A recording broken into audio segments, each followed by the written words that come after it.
Students, तो हम अब स्टार्ट करते हैं अपना क्वेश्चन नंबर 9। पीछे हमने 8 क्वेश्चन अपने कंप्लीट कर दिए एक्सरसाइज 9.1 के। अगर आपने वो अभी तक नहीं देखे हैं तो मैं नीचे डिस्क्रिप्शन में भी इसका लिंक दे दूंगा पूरी प्लेलिस्ट का। साथ ही ऊपर आई बटन में भी आपको लिंक मिलेगा जिसमें आप पिछली जो लेटेस्ट वीडियो है वो देख सकते हैं। हमने इसकी पूरी एक प्लेलिस्ट बना दी है। उस प्लेलिस्ट में आप जाके क्वेश्चन नंबर वाइज सारे क्वेश्चन जो आपको देखना है, जो आपको समझना है, वो क्वेश्चंस आप जाके वहाँ पर देख सकते हैं। पूरी प्लेलिस्ट आपको इसकी मिलने वाली है। तो आज हम स्टार्ट कर रहे हैं क्वेश्चन नंबर 9। तो क्वेश्चन नंबर 9 की यहाँ पर आपको जो स्टेटमेंट है नीचे स्क्रीन पर आप देखेंगे, स्क्रीन पर फ्लैश होगी। क्वेश्चन नंबर 9 यहाँ कहता था angle of elevation of the top of A building. अभी एलिवेशन और डिप्रेशन आई थिंक आप अच्छी तरह समझ गए होंगे क्या एलिवेशन होता है, क्या डिप्रेशन होता है। The angle of elevation of the top of A building from the foot of the tower is 30 degree. Question ध्यान से पढ़ो क्या कहता है। The angle of elevation of top of A building. एक बिल्डिंग है यहाँ पर, ठीक है, यहाँ लिख लेते हैं बिल्डिंग। जो चीज यहाँ दे रखी हो आप यहाँ लिख लेना साथ में, उससे आपको समझने में आसानी रहेगी। तो इसके टॉप का एंगल ऑफ एलिवेशन बन रहा है। कहाँ से बन रहा है वो देखो। The angle of elevation of top of building from the foot of tower. एक टावर भी है यहाँ पर, तो एक टावर के फुट से बन रहा है। ये टावर है मान लो, इस टावर के फुट से बन रहा है। एंगल ऑफ एलिवेशन इसका कितना 60 डिग्री, ठीक है, सॉरी 30 डिग्री बन रहा है। 60 डिग्री नहीं है, 30 डिग्री है। अभी हमें ये नहीं पता, बहुत इंपॉर्टेंट चीज है इसमें, अभी हमें ये नहीं पता कि बिल्डिंग बड़ी है टावर बड़ा है, ऐसा कुछ असली अभी तक हमें नहीं दिया। तो आगे देखो उससे पता लगेगा। आगे क्या कहता है, and the angle of elevation of top of tower. Top of tower कहाँ है, यहाँ टॉप ऑफ टावर है, ठीक है। यहाँ इसका एंगल ऑफ एलिवेशन दिया है from the foot of building is 60 degree. Building का फुट इधर है, बिल्डिंग के फुट से देखेंगे तो इसका एंगल 60 डिग्री है। अब यहाँ गौर करना है इस लाइन के ऊपर कि बिल्डिंग के फुट से हम देख रहे हैं टावर के टॉप को, तो एंगल ज्यादा है, एंगल 60 डिग्री है। पहला एंगल क्या था, वो 30 डिग्री था, मान लो ये 30 डिग्री है, और एक एंगल है 60 डिग्री, एक एंगल है 60 डिग्री। तो कौन सा ज्यादा है, कौन सी चीज ऊंची होनी चाहिए, जिसका एंगल ऑफ एलिवेशन ज्यादा है वो चीज ज्यादा ऊंची होनी चाहिए। यानी टावर जो है वो बिल्डिंग से बड़ा है। यहाँ पर मान लेते हैं हम इसे, ये एंगल इसका 60 डिग्री है। तो इस एंगल से आपको पता लग जाएगा कि टावर बड़ा है या फिर बिल्डिंग बड़ी है। उससे कंफ्यूज होने की कोई जरूरत नहीं है, ठीक है। जैसे मैंने पिछले वीडियो में समझाया था, विजुअलाइज कर लो। आप एक टावर को देख रहे हो, आप मान लो यहाँ पहले बिल्डिंग का एंगल, आप बिल्डिंग को देख रहे हो, उसका एंगल कह रहा है 30 डिग्री है, ठीक है, 30 डिग्री हो गया जी। अब कह रहे हैं टावर है, उसका एंगल क्या 60 डिग्री है, तो उसको क्या करोगे 60 डिग्री के लिए, और ऊपर देखोगे ना, और ऊपर देखोगे मतलब टावर क्या हो गया, बड़ा हो गया। इस तरह से पता लगा लेते हैं, ठीक है। अब क्या कहता है आगे, if the tower is 50 metres high. जो टावर है ये आपको दे रखा है 50 मीटर का, तो find the height of building. Building की हाइट आपको फाइंड करनी है। तो बिल्डिंग की हाइट h मान लेते हैं और ये हम x मान लेते हैं, ठीक है। अब देखो बहुत सिंपल क्वेश्चन है, फिगर थोड़ी सी समझने वाली बात थी। क्वेश्चन बिल्कुल सिंपल है, बाकी जितने क्वेश्चन करें उन सबसे सिंपल होगा ये। अब यहाँ पर देखो ट्रायंगल क्या है, ए बी सी, ये वाला ट्रायंगल लेना पहले। क्यों लेना है वाला, क्या यहाँ पर देखो ये चीज दी हुई है, ये निकल जाएगी। तो ट्रायंगल ए बी सी लेते हैं। In triangle A B C यहाँ पर परपेंडिकुलर क्या आ गया, परपेंडिकुलर आ गया ए बी, बेस आ गया बी सी, ठीक है। परपेंडिकुलर आ गया ए बी, बेस आ गया B C. Perpendicular upon base, अब तक तो रट गया होगा बिल्कुल अच्छी तरह। ये क्या होता है perpendicular upon base, tan theta. अब यहाँ पर 30 डिग्री लिख दिया मैंने, गलत लिख दिया। यहाँ पर 60 डिग्री लिखना था। क्यों लिखना था, देखो एंगल कौन सा ले रहे हो आप, ये एंगल ले रहे हो, ये वाला ये ट्रायंगल ले रहे हो, एंगल ये वाला लेना है। ध्यान रखना है, इस चीज का अक्सर गलती हो जाती है। तो ए बी की वैल्यू आपके पास क्या आ गई, 50 आ गई। ए बी की वैल्यू 50 आ गई, ये x आ गया। tan 60 की वैल्यू जल्दी जल्दी जल्दी सोचो, बताओ मुझे फटाफट। tan 60 degree, tan 60 degree, yes right, √3, ठीक है। मुझे आप डायरेक्टली बता नहीं पा रहे हो, लेकिन मन में तो सोच रहे होंगे।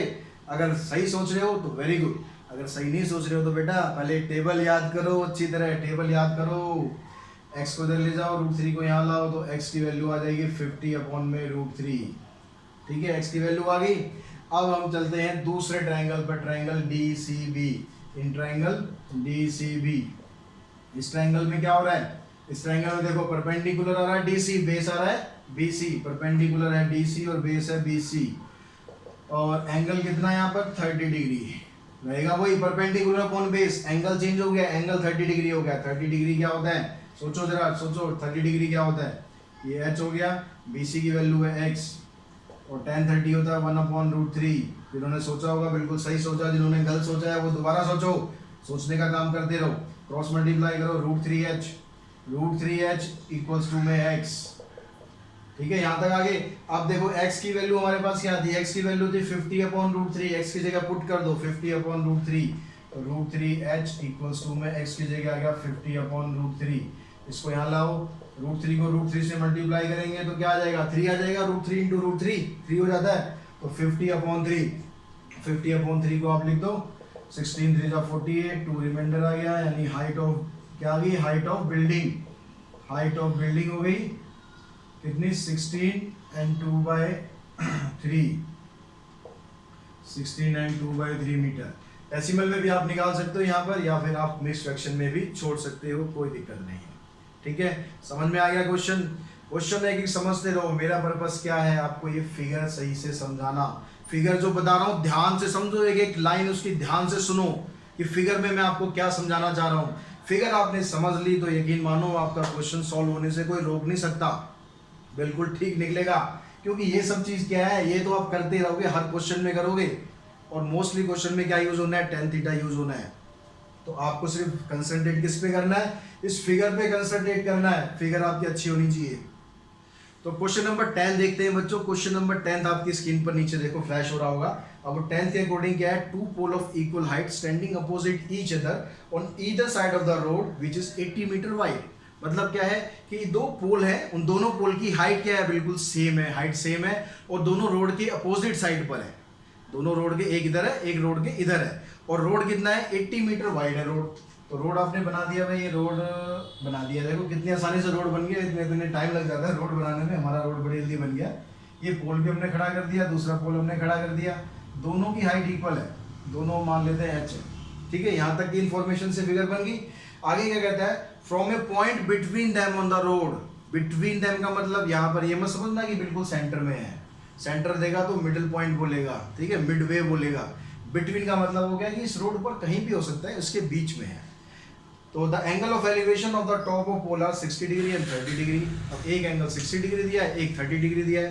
अब पोल की हाइट तो दोनों की बराबर है। अब तक तो हम ये समझते आ रहे थे कि भाई कोई चीज़ बड़ी है तो उसका एंगल बड़ा है, कोई चीज़ छोटी है उसका एंगल छोटा है। लेकिन यहाँ तो एंगल अलग अलग आ रहे हैं, लेकिन पोल की हाइट बराबर है। तो ऐसा कैसे होता है, ऐसा पता है कैसे होता है, जब आप किसी चीज़ के ज़्यादा नज़दीक खड़े होगे। मान लो ये ऑब्जेक्ट यहाँ पर है अभी, ठीक है, मान लो ये ऑब्जेक्ट यहाँ पर है, मैं इसको यहाँ से ऐसे देख रहा हूँ। अब जैसे जैसे मैं इसकी तरफ जाऊँगा तो क्या होगा, एंगल बढ़ेगा ना। तो जिस चीज़ के आप ज़्यादा नज़दीक खड़े होगे वो एंगल ज़्यादा होगा। तो एंगल 60 डिग्री, मैं पॉइंट यहाँ ले लेता हूँ, तो इस पोल के नज़दीक हूँ तो ये 60 का एंगल हो जाएगा, और इस पोल से दूर हूँ तो ये वाला एंगल 30 हो जाएगा। इस तरह से दोनों एंगल डिफरेंट हो गए। अब आगे क्या था, find the height of the pole and the distance of point from the pole. Pole की हाइट बतानी है, और ये जो पॉइंट आया है, ये वाला पॉइंट, ये हम मान लेते हैं ए बी, 2 पोल है, और ये जो पॉइंट मान लेते हैं ई। तो ये ई पॉइंट है, इसकी पोजीशन भी आपको बतानी है, इसकी पोजीशन क्या है। ठीक है, तो आप क्या कर रहे हैं, यहाँ से यहाँ तक का जो डिस्टेंस है, ये वाला तो एक्स ले लेते हैं। अब क्योंकि टोटल जो रोड था वो 80 मीटर वाइड था, तो ये डिस्टेंस कितना हो गया, 80 माइनस एक्स। ये वाला हिस्सा x हो गया, ये वाला 80 माइनस एक्स हो गया। अब 2 ट्रायंगल कौन से बन रहे हैं, एक ट्रायंगल ये बन रहा है, एक ट्रायंगल ये बन रहा है। तो यहाँ पर पोल था, पोल हमेशा वर्टिकल होते हैं, तो ट्रायंगल लिया आपने ए बी ई। इस ट्रायंगल के अंदर देखेंगे परपेंडिकुलर आ गया ए बी, और बेस आ गया ए ई। परपेंडिकुलर हो गया ए बी, बेस हो गया ए ई, और एंगल बन गया 60 डिग्री। tan 60 की वैल्यू फटाफट सोच लो, अब तक तो याद हो जानी चाहिए बिल्कुल अच्छी तरह। tan 60 की वैल्यू होगी √3, क्रॉस मल्टीप्लाई करो, h की वैल्यू आ जाएगी √3 इंटू में x। एक इक्वेशन बन गई आपकी। अब चलो दूसरे पे चलते हैं, यानी ये वाला ट्रायंगल ले लेते हैं, triangle DEC। In triangle DEC, यहाँ पर अगर परपेंडिकुलर आप लेते हैं DC, तो बेस आ गया इसका AC, और एंगल क्या बन गया, एंगल बन गया 30 डिग्री। 30 डिग्री की वैल्यू, 30 डिग्री की वैल्यू बताओ फटाफट, सोचो सोचो। इसी की जगह आ गया 80 माइनस एक्स। 30 डिग्री की वैल्यू सोच लिया आपने, tan 30 यानी 1/√3। क्रॉस मल्टीप्लाई कर दो। क्रॉस मल्टीप्लाई करने से पहले एक काम और कर लेते हैं भाई, h की जो वैल्यू थी √3x, वो भी यहाँ पर ही पुट कर देते हैं, ताकि सारा का सारा x में कन्वर्ट हो जाए। तो h की जगह ये आ गया √3x, 80 minus x equals to 1/√3। अब देखो क्रॉस मल्टीप्लाई करते हैं, √3 को यहाँ √3 से मल्टीप्लाई करेंगे तो क्या आ जाएगा, 3x हो गया। 80 माइनस एक्स को 1 से करेंगे तो ऐसे आ जाएगा, माइनस एक्स को इधर लाओ तो 4x इक्वल्स टू 80। एक्स की वैल्यू क्या आ गई, एक्स की वैल्यू यहाँ से सॉल्व करेंगे तो एक्स की वैल्यू आ जाएगी 20, यानी यहाँ से यहाँ तक का जो डिस्टेंस है ये 20 हो गया, तो बाकी बच गया ये 60 आ गया। एक्स की पोजीशन तो आ गई। अब आपको हाइट हो चाहिए, हाइट के लिए क्या करना है, h क्या था हमारे पास, √3x, तो h कितना हो जाएगा, h हो जाएगा √3 इंटू में 20 यानी 20√3। तो भाई यहाँ से आंसर क्या आ गया आपके पास कि हाइट ऑफ पोल तो आ गई दोनों की, क्योंकि दोनों सेम थे, तो हाइट ऑफ पोल क्या आ गई 20√3 मीटर। अब जो ये वाला पॉइंट है इसकी पोजीशन बतानी है, तो ये जो पॉइंट है, point distance of point from pole A B, now हमने ए बी दिया हुआ है, तो ये डिस्टेंस कितना निकला था x की वैल्यू क्या आई थी 20, तो ये डिस्टेंस तो 20 हो गया। अब distance of point from pole C D, दूसरे पोल से कितना हो गया 80 माइनस एक्स यानी 80 माइनस 20 यानी हो गया 60 मीटर। तो इस तरह से इस पॉइंट की पोजीशन भी आपको बतानी है। जितना क्वेश्चन में पूछा गया है सारा आपको लास्ट में जाके एक्सप्लेन जरूर करना है, इस चीज का हमेशा ध्यान रखना है।